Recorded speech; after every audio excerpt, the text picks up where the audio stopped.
Bem-vindos ao Cabine Literária! E hoje eu tô filmando com luz natural, porque alguém, cujo nome é Danilo, disse que a melhor luz pra se filmar é a luz natural. Só que eu tô achando amarelado, então... vamos ver se vai ficar bom mesmo. O livro que eu vou falar hoje é Desastre, do autor S.G. Brown, lançado pela editora Leia, logo depois da vinheta.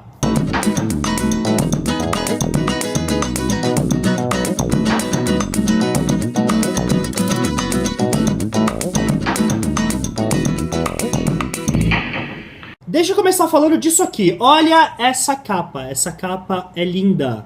É muito, muito, muito bonita. Essas asas e essas mãos fazem super jus ao que o livro é. Desastre não tem nada a ver com aqueles livros que a gente tem visto ultimamente como Desastre Iminente, Belo Desastre. Não, não, não. Desastre é um livro que tem uma mitologia extremamente única. E eu acho que o autor S.G. Brown é um gênio de ter criado essa mitologia. Porque ele pegou uma coisa que já era meio batida, que é essa coisa de você transformar sentimentos e ações em seres vivos. Por exemplo, o Neil Gaiman já fez isso com Sandman, na qual ele criou o sonho, a morte, o destino, e transformou em seres vivos, que são a personificação daquilo que o nome diz. E isso é exatamente o que acontece aqui em Desastre, mas é uma pegada completamente diferente. Vamos falar da história. Desastre fala de uma coisa da nossa vida específico que é o seu protagonista, no caso é o fado.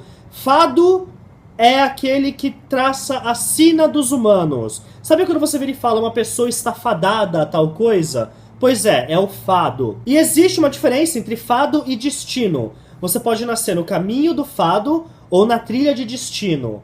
Destino é aquela trilha de pessoas que estão destinadas a grandes coisas. Você pode ver que é uma questão de contexto da palavra, né? Quando você está fadado a algo, parece que você está fadado a algo que geralmente é uma coisa negativa. Agora, quando você está destinado a algo, o destino é uma coisa que é como se falasse o destino sorriu pra você. Então é o destino de uma coisa grandiosa, seja para o bem, seja para o mal. Então o fado, ele é aquele que lida com as sinas de mais ou menos 85% da população da Terra. Então ele tem muitos humanos que estão fadados a algo, e esses humanos têm que agradecer ao fado por estarem fadados. E a mitologia do autor já começa a sair, essa coisa genial de você querer distinguir o que é o destino, o que é o fado. E os personagens de si são extremamente bem construídos. E eu tô batendo aqui e caiu a câmera, veja só o que eu fiz. Mas são extremamente bem construídos. A maneira que o fado conta... Vamos lá. Desastre é narrado em primeira pessoa, tudo pelo ponto de vista do fado. Então a gente vai estar vendo tudo que ele vê. E como ele é um ser, né, celestial, um ser imortal, a gente vê muitas coisas a partir do ponto de vista dele e dos conhecimentos que ele tem. Porque ele olha para um humano e ele sabe qual que é a sina desse humano. A não ser que esse humano esteja na trilha de destino, daí ele não tem como ver. Mas os personagens são extremamente bem construídos. Ele apresenta... O primeiro imortal que ele apresenta pra gente é Destino. Destino é uma ruiva deslumbrante que sempre usa vestidos e roupas vermelhas, acessórios vermelhos. E ele fala que o problema de Destino é que ela é ninfomaníaca. Então assim, sempre que ele fala de algum imortal, ele sempre apresenta algum problema que esse imortal tem. Geralmente é uma coisa muito engraçada, que não tem nada a ver com talvez a personificação em si. É muito engraçado. Por exemplo, a Morte, que também é chamado de Dennis, a Morte tem medo de cadáveres. Então quando ele vai buscar uma pessoa que já tá morta, ele usa luva cirúrgica, máscara, e antigamente ele usava até uma roupa anti-radiação. Então ele cria umas ambivalências muito engraçadas, coisas que fazem você rir alto durante a leitura desse livro. O cara é muito inteligente. Ele apresenta pra gente até Deus. Deus que gosta de ser chamado de Jerry. E Jerry, de acordo com ele, cujo problema é ser megalomaníaco e tem uma rede de Wi-Fi no mundo inteiro chamado Venha a Nós ao Vosso Reino. Sério, tudo que ele criou aqui é extremamente genial. E o fado em si, ele tá cansado do trabalho dele, ele tá cansado em dar sinas pras pessoas e ver essas pessoas não cumprindo o seu potencial. Porque a sina é uma coisa que é mudada conforme o tempo, conforme as escolhas que a gente faz. Então, se a minha sina, por exemplo, é virar um grande youtuber desse Brasil e ficar famoso pelo mundo inteiro, e aí eu tomo uma escolha errada, essa sina baixa, eu viro só um youtuber normal. Ou então eu escolho mais errado ainda e eu viro um canal fracassado. Coisa que eu não espero que aconteça, então continuem me assistindo. Mas isso é uma coisa que acontece, e ele tá muito frustrado Porque a maioria dos humanos dele não consegue atingir o seu potencial. Ele vê a raça humana como um desperdício de oxigênio, um desperdício de carbono, porque ele só vê pessoas tomando decisões erradas. Então ele tem uma visão extremamente pessimista do mundo dele.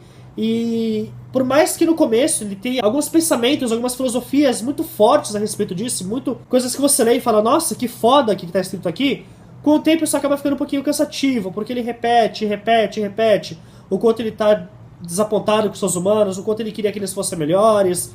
E isso acaba ficando um pouquinho cansativo na leitura. Mas não é uma coisa que tira a graça do livro quando você tem passagens incríveis, como a troca de e-mail com Deus, ou então visitando Deus lá em cima, no caso Jerry, e como é o escritório dele. Tudo que ele faz aqui, por mais que ele tenha essa pitada de pessimismo, ele consegue enfeitar com humor, e é um humor muito bem feito. Gente, como eu tô mexendo essa mão hoje, né? E a tagline do livro em si é: o amor não é uma escolha, é um desastre. Por quê? Porque isso não deixa de ser um romance. E não estou dizendo romance o gênero, e sim romance o estilo. Acho que eu falei errado, mas eu quero dizer quando tem um romance entre um homem e uma mulher, um homem, uma mulher, uma mulher. Mas no caso, o fado acaba assim se apaixonando por uma humana. E existem regras de Jerry a respeito disso. A primeira regra é não se envolver. Uma das outras regras é não alterar o destino das pessoas, ou o fado das pessoas. E outra regra é nunca se apaixonar por um humano. E aí ele começa a quebrar diversas regras. É muito curioso. Acho que o romance ele é bem trabalhado. É um romance que não fica clichê. E é realmente um romance assim que eu achei muito bem desenvolvido. Eu consegui acreditar no desenvolvimento do amor que ele tem por essa pessoa pela qual ele se apaixona. Então é muito legal ver isso. E como isso vai afetando o rumo da história. Como vai afetando os outros imortais. E o próprio fado.